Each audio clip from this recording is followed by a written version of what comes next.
guys, mag-isa na tayo ng ating ulam na gulay. Ayan yung aking sibuyas, bawang at kamatis guys. Tapos lalagyan ko ng magic sarap para lalong sumarap. Tapos ilalagay ko na rin tong aking isda. So ayan guys, nilagay ko na ang aking galunggong na hinimay. Yung aming natirang galunggong, ayan, hinimay ko guys. Tapos isahog ko dyan. Itinik, tanggalin natin. Itinik yata.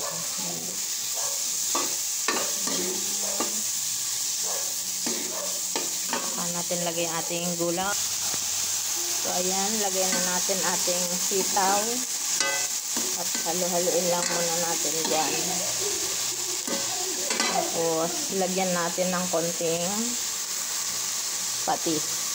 Konti lang. Konti lang. Yan. Tapos lagyan na natin ng ating paminta. Yan. Okay. Anin muna natin. So ayan guys, lagay ko na tong aking sigarilyas na Narvez. Gusto ko na rin dito. Masarap. Masarap ng aming ulam. Green na green. Yan ang masarap nating ulam. Ginisang green na gulay. Sarap.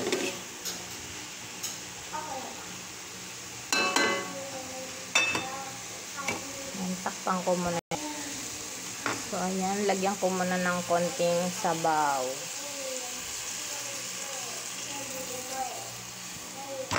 Para pag kumulutas, takpan muna natin guys. Ayan. Huli na yung okra ko. So ayan guys, lagyan natin ng ating okra. Pwede na natin lagay yung ating okra guys. Ayan, huli siya. Tapos itakpan ko lang ulit. So ayan guys, ayan, luto na ang ating ulam. Ayan, kailangan yung light lang yung pagkaluto, yung hindi siya labsak para masarap. Ayan guys. Ayan guys, ito na to. So pwede na tayong kumain ng ating masarap na healthy gulay. Green vegetable. Tara. Okay na. Kain na tayo.